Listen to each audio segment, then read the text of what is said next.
podcast. Soir première, CQF, ce qui fait débat. Et ce qui fait débat ce soir, c'est cette question. Va-t-on vers le point de rupture dans les relations entre la République démocratique du Congo et la Belgique? Alors que la justice belge a ouvert une enquête à l'encontre du ministre congolais de la Justice, alors que l'Union européenne a décidé de sanctions contre une série de personnalités congolaises, le gouvernement de Kinshasa pourrait préparer de son côté des sanctions en retour à l'égard de personnalités européennes et surtout belges. Alors on va parler de tout cela avec un invité ce soir dans ce CQFD.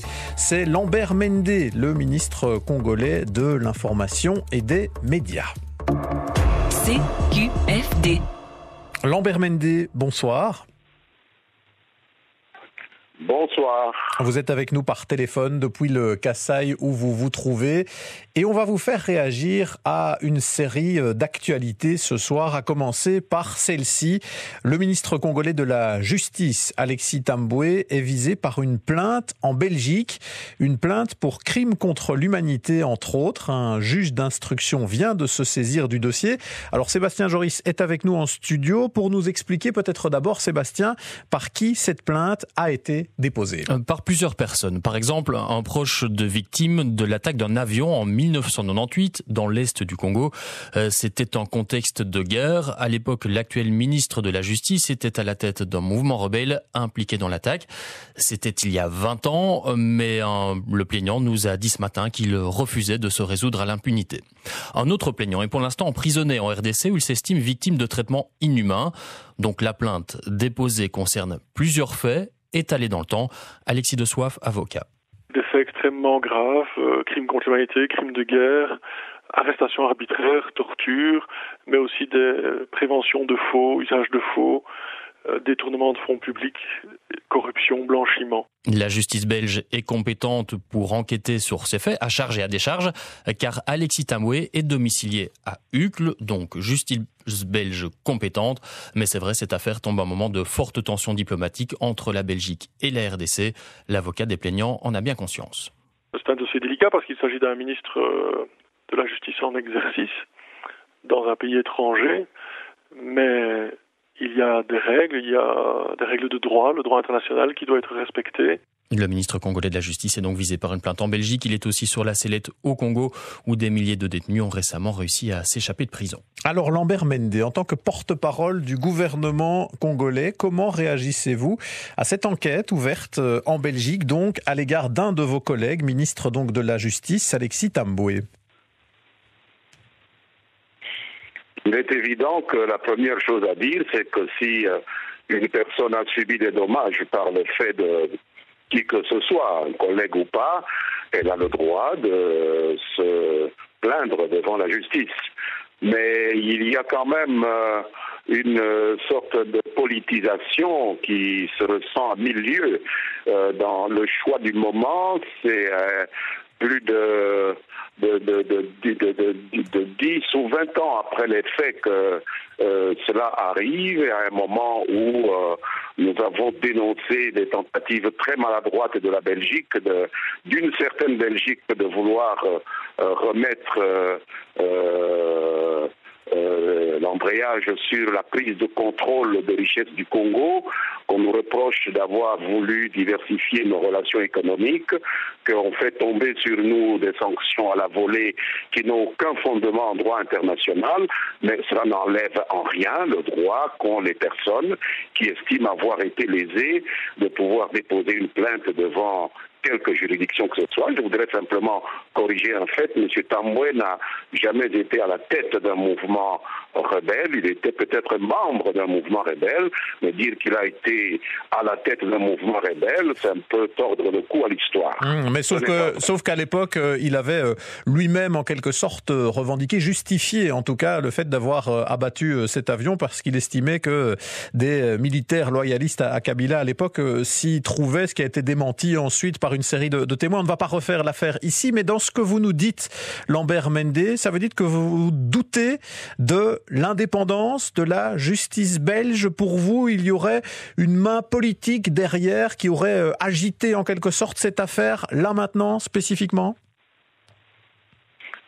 Le choix du moment me paraît questionnable. J'ai étudié un peu le droit et je me demande comment cette victime a dû attendre depuis tout ce temps, depuis 1998, le moment où nos relations sont si tendues avec la Belgique libérale, disons-le, avec les libéraux belges, pour pouvoir déposer cette plainte. Donc c'est assez... Donc quoi, vous y voyez la main du gouvernement Michel, de Didier Reynders, ministre des Affaires étrangères? C'est ça que vous sous-entendez dans vos propos, Lambert Mende? Monsieur Reynders est à la tête du groupe de ceux qui veulent mettre le grappin sur la République démocratique du Congo. Ça veut dire quoi, ça, mettre le grappin sur la République démocratique du Congo? C'est-à-dire que c'est des gens qui n'ont jamais fait le deuil de la décolonisation, bien qu'ils se soient excusés en l'an 2000 dans un discours demeuré célèbre du ministre Louis Michel. Nous savons que dans le parti auquel appartient M. Reynders, il y a beaucoup de gens, dont M. Reynders lui-même, qui semblent avoir des problèmes avec un Congo tout à fait autonome et avec un peuple congolais autodéterminé, au point qu'ils appellent même des Congolais à venir en Belgique pour se constituer en parti politique ou en regroupement de partis politiques. Souvenez-vous du rassemblement qui a eu lieu à Genval. Alors on va parler de tout cela, et notamment de Didier Reynders dans un instant, mais là où vous semblez douter, vous Lambert Mende, de l'indépendance de la justice belge par rapport à cette affaire, je vous propose d'entendre Paul Nsapou, qui lui est secrétaire général pour l'Afrique de la Fédération internationale des Ligues des droits de l'homme. Lui, il doute surtout de l'indépendance de la justice congolaise, et il justifie de ce fait la plainte déposée ici en Belgique et le fait que l'action judiciaire puisse se passer en Belgique. Puisque la République démocratique du Congo a une justice, un système judiciaire très très faible et qui est au service du régime en place. Et un pays avec des milliers de victimes, si pas des millions, dans certaines contrées comme à l'Est, comme à Kinshasa, comme dans les Kassai actuellement. Toutes ces victimes sont des délaissés pour compte et ils ont crié au secours et la FIDH est là et a examiné la possibilité d'amorcer un processus judiciaire qui aboutirait à un procès en Belgique aujourd'hui. Pourquoi en Belgique ? Pourquoi maintenant ? Et pourquoi spécifiquement contre le ministre de la Justice ? Oui, puisque nous avons des éléments qui prouvent qu'il a participé, il est co-auteur d'un crime qui a été commis, notamment l'abattage de cet avion des lignes commerciales aériennes à Kindu, il y a une vingtaine d'années déjà. Et pourquoi ? Puisque Ntambwe Mwamba vient régulièrement ici, en Belgique, en Europe, où il ne sait pas vendre. Voilà, Paul Nsapou qui s'exprime donc sur ce cas, cette plainte, en dénonçant la justice très faible et au service du régime en République démocratique du Congo. Réaction Lambert Mende, là cela vient du responsable Afrique du côté de la Fédération internationale des droits de l'homme. J'ai l'impression que M. Paul Nsapou, qui est un Congolais, est en train d'instrumentaliser son appartenance à la Fédération internationale des droits de l'homme pour régler ses comptes politiques. Il est de l'opposition congolaise, c'est bien connu, et je pense qu'il a des accointances avec les milieux les plus opposés au régime auquel appartient M. Ntambwe Mwamba et auquel j'appartiens moi-même, et donc ça ne m'étonne pas qu'il parle comme il est en train de parler. Il n'est pas le seul à dire ça, hein. Il n'y a pas que des Congolais à l'intérieur de la Fédération internationale des droits de l'homme qui dénoncent cela, Lambert Mende. Il n'est pas le seul à être membre de l'opposition. Nous sommes un pays démocratique. Il y a beaucoup de gens dans l'opposition qui essayent de manipuler cette tendance qui existe dans les milieux libéraux belges pour pouvoir pousser leurs pions. Je pense que c'est quelque chose qu'ils n'hésitent pas à faire depuis plusieurs mois. Moi-même, j'en ai été victime. Et donc, nous sommes prêts à pouvoir considérer cela comme des atteintes à notre autodétermination parce qu'il n'a pas été prouvé que la justice congolaise n'est pas en mesure de résoudre ces problèmes-là. Personne n'a jamais reporté ce cas à la justice congolaise pour avoir essuyé je ne sais quel... oui, peut-être par manque de confiance, visiblement, Lambert Mende. Être dit en RDC. Mais vous semblez prêter beaucoup d'influence aux libéraux belges, pour reprendre votre analyse, Lambert Mende, puisque ça irait jusqu'à leurs mains, selon vous, dans les sanctions européennes qui ont été décidées à l'égard de 9 Congolais, dont vous d'ailleurs en tant que ministre des Médias, des sanctions décidées par l'Union européenne pour des violations des droits de l'homme, et notamment dans ce qui se passe au Kasaï, où là, c'est carrément l'Organisation des Nations Unies qui dénonce des violences qui ont déjà fait plusieurs centaines de morts, causé le déplacement de plus d'1 million de personnes, des fosses communes qui ont été découvertes par des experts des Nations Unies là-bas. Vous n'allez pas me dire que ce sont les libéraux belges qui sont derrière la dénonciation par les Nations Unies, par l'Union européenne de ce qui se passe là-bas, chez vous, Lambert Mende? Vous me faites rire, mon ami. Si les Nations Unies ont constaté qu'il y avait eu des violations dont le gouvernement congolais est responsable, vous comme moi, nous savons très bien qu'il existe une seule instance au monde qui a compétence pour prendre des sanctions contre des individus qui n'appartiennent pas à un État dans des cas de menaces graves à la sécurité ou à la paix dans le monde, c'est le Conseil de sécurité des Nations Unies.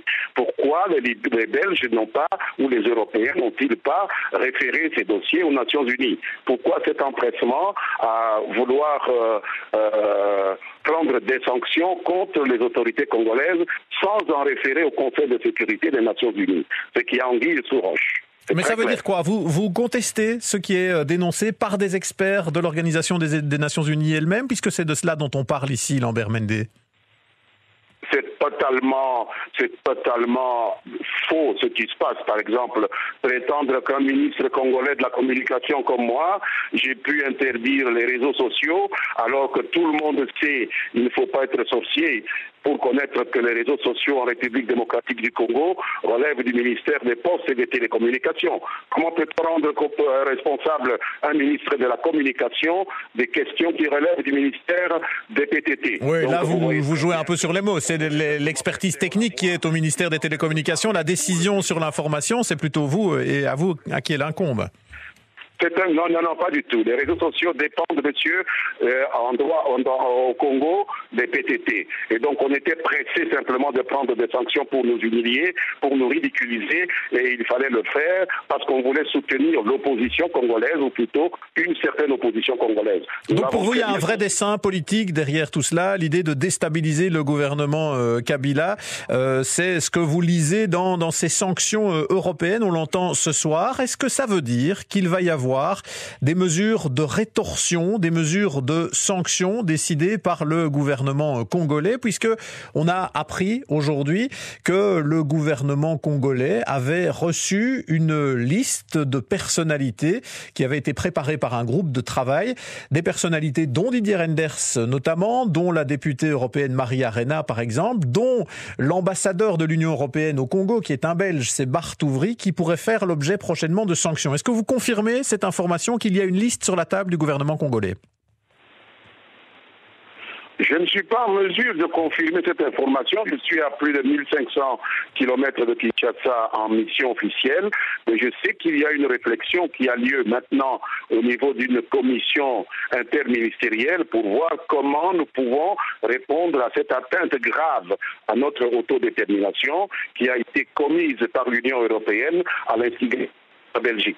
Donc ça veut dire qu'on doit s'attendre à ce qu'il y ait des sanctions, notamment à l'égard de Didier Reynders, que vous avez pointé plusieurs fois ce soir. Quel type de sanctions est-ce qui pourrait tomber? Je n'ai pas dit qu'il va y avoir des sanctions. Je n'ai pas dit qu'il n'y aura pas de sanctions. J'ai dit que nous sommes en train d'entreprendre une réflexion qui pourrait avoir été présentée ou qui va être présentée incessamment au gouvernement. Et croyez-moi, ce n'est pas par les réseaux sociaux que le gouvernement fera connaître sa décision. Ce sera probablement par ma voix, puisque je suis toujours le porte-parole du gouvernement, n'en déplaise à Reynders et à ses amis. Mais donc, on entend bien qu'il y a une réflexion qui est menée et que ça pourrait aller jusqu'à des sanctions. C'est le but du gouvernement congolais qui a chargé un groupe de travail de réfléchir à la question. Ça, vous confirmez? réfléchir à la question et la réponse, nous allons la trouver. Je ne sais pas quelle forme elle prendra. Je ne pourrais pas vous dire que ce sera des sanctions ou si ce sera autre chose, mais la réflexion va arriver à sa conclusion. Peut-être qu'elle est arrivée après mon absence de Kinshasa, bien que je ne me fie pas toujours à ce qui se dit dans les réseaux sociaux, mais il y a une réflexion qui a cours. J'en reviens à la question de départ de cette émission. Ce soir, Lambert Mende, on se posait cette question. Va-t-on vers le point de rupture entre les relations entre la République démocratique du Congo et la Belgique ? Elles existent encore, ces relations, ou elles sont déjà rompues ? Ces relations existent, mais nous avons l'impression que le contenu qu'on y met est tout à fait contradictoire entre Kinshasa et Bruxelles. Je pense qu'à Bruxelles, on veut faire marcher le train de l'histoire à reculons, alors qu'à Kinshasa, nous pensons que nous sommes indépendants depuis 57 ans et que Lumumba, le sang de Lumumba en 1961 a déjà payé notre pot détermination. Apparemment, ce n'est pas l'avis de tout le monde à Bruxelles et c'est bien dommage, c'est très regrettable. Et dernière question, Lambert Mende, est-ce qu'on aura des élections en République démocratique du Congo avant la fin 2017, comme c'est prévu? Ça, c'est le problème des Congolais. Nous avons décidé que nous aurons des élections à fin 2017, mais je refuse de répondre à cette question venant de la part d'un journaliste belge. Et pourquoi? Il y a sans doute des Congolais qui nous écoutent et qui seraient ravis de savoir s'ils vont bien pouvoir voter effectivement avant la fin 2017, comme ça a été annoncé et prévu. Ils savent très bien que nous avons pris la décision de demander à la Commission électorale nationale indépendante de faire tout ce qui est en son possible pour que nous ayons des élections avant la fin de cette année.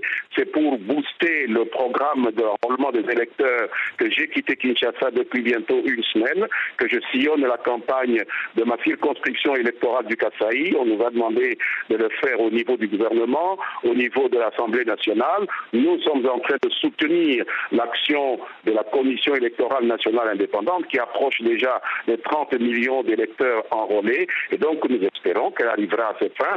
Si tel n'est pas le cas, elle nous informera des problèmes qui se posent et nous aviserons à ce moment-là sans demander l'avis de qui que ce soit. Mais donc, à vous entendre, la porte est bien ouverte à ce qu'on puisse encore reporter au-delà de 2017, en un mot, Lambert Mende. Je ne sais pas si la Commission électorale nationale indépendante a une réponse à cette question. Pas moi. Certains doutent de son indépendance, mais donc vous nous dites, en tout cas, il n'est pas exclu que ce soit reporté. À la fin de cette année. Merci Lambert Mende d'avoir été avec nous. Merci d'avoir accepté de répondre à nos questions ce soir en direct dans ce Soir Première.